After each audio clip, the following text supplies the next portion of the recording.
welcome back. I'm Sidney Tremaine. We're going to talk about, in the third video, the third thing that investors have difficulty with. We talked in the first video about knowing when to sell and difficulties that you have with that.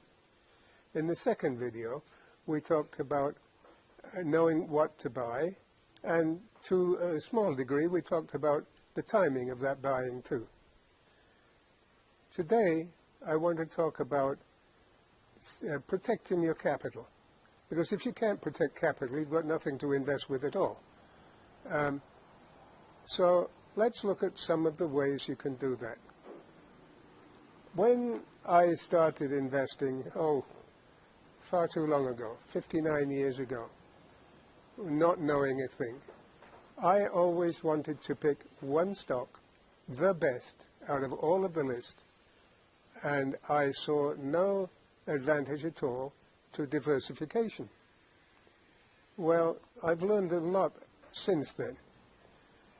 I used to think, why would I want to pick the second best? If I've got the best, why do I want second best and third best and fourth best? Well, the problem with this thinking is that you cannot know in advance which is the best stock. And if you have 10 of them, I will guarantee that you, or almost guarantee, that you can't pick the best one in advance. The one that turns out with the best results is always, it seems to me, a surprise. So, what is diversification and what is proper diversification? There are lists available on the internet, and Yahoo Finance is one place, and there are others, that list the industrial groupings. And many lists have just 10 of those groupings. Some have 12, there's another one that has 9. They vary a bit. But the first way to get diversification is not to pick more than one from each of those lists. I did this a few years ago with a couple of Panamanian children, aged 9 and 11, who knew nothing about stocks at all, came from a very poor family that didn't even have windows. They had boards over the spaces that windows would eventually fit. And they didn't know what they were doing, except I said, look, will you please pick one from each one of these lists? And the two children did that, and between the two of them, they chose 12 stocks. And we followed those on a monthly basis, very publicly, in a website that I had at that time. And for a while, they beat the index. They beat the Standard & Poor's index. And this portfolio, which finished up with 12 stocks, was started in the beginning of January of 2009, while we were still in the end part of the Great Recession. They beat the index. And then there were some months when they didn't beat the index. The index beat them. But overall, they kept on par with the index. They were average. And you would expect that with a group of 10 or more stocks, and they had 12. You're going to wonder now, why am I teaching you how to be average? Well, I'll get to that in more detail at another time, but if the market is going up over a period of years, let's say 100%, you are unlikely to rise 200% in that time while the market is rising. The trick is to get out at the top and not do what the market does, which is then fall all the way down in the bear market. And so they give up a lot of the gains. We're going to try to make sure that you don't give up those gains. And we do that quite successfully, as I'll show you in the next video. So that is one way of diversifying, but there's something else. Of those stocks that you choose, and how many you choose is to some degree dependent on how much money you have to invest. Don't try to pick favorites.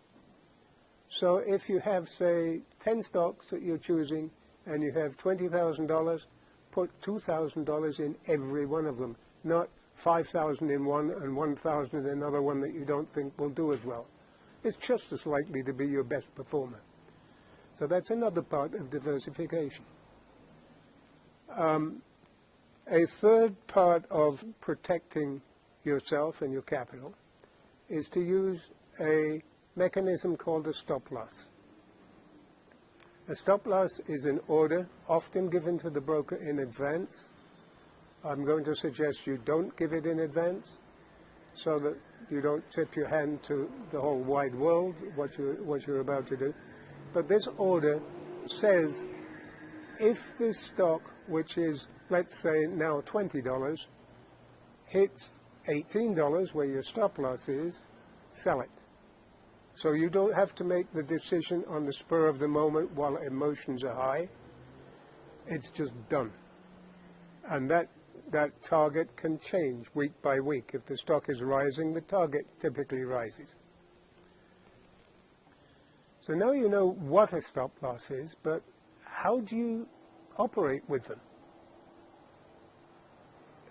In my early years, brokers would say, oh, use a 10% stop loss.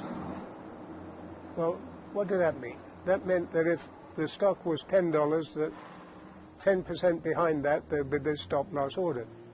And if the stock moved up, the stop loss order would move up along with it. Well, my firm has tested thousands and thousands of situations with stop losses and various other elements of investing. Thousands of them, tens of thousands of them. 10% does not work. It's far too simple. And what happens is the first sneeze that the stock makes, you're out of the investment and you've missed probably not too far in the future a beautiful run with a lot of profit, and you miss it. You get cut off short. So the next thing we thought was, well, let's do something crazy. And I often do things that are crazy. Let's use a 25% stop loss to begin with. 25% is huge. You don't want to give up 25%. But here's how we did it.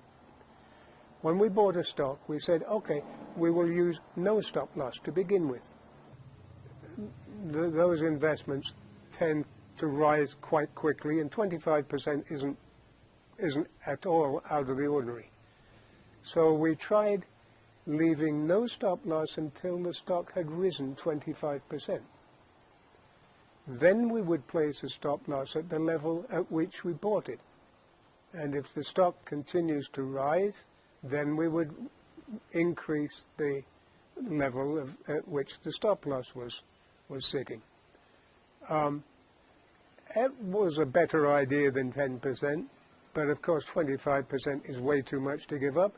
And with today's volatility, it still doesn't cover us. It wasn't enough. What we do now is very different to anything done in the industry. We use no stop loss for periods of as much as 3 or perhaps even 4 years. And it depends on a number of things as to what the length of time is before we apply a stop loss.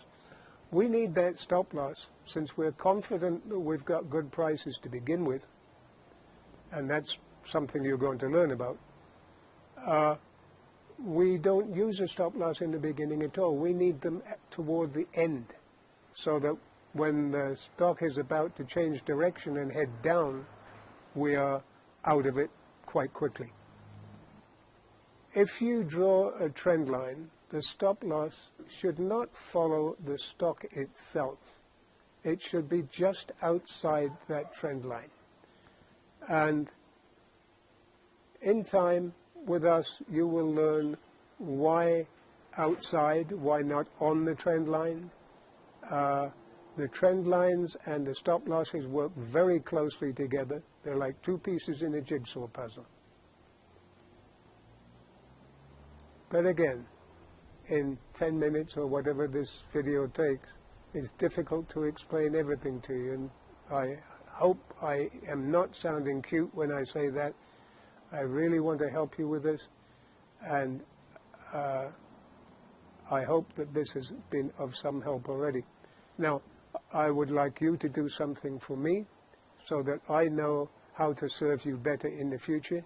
Go down below this video and enter a comment. Tell me what you think of the video, what you think could be added to it or added to others. Let me know how I can help you. Thank you for being with me today. I'll see you next time.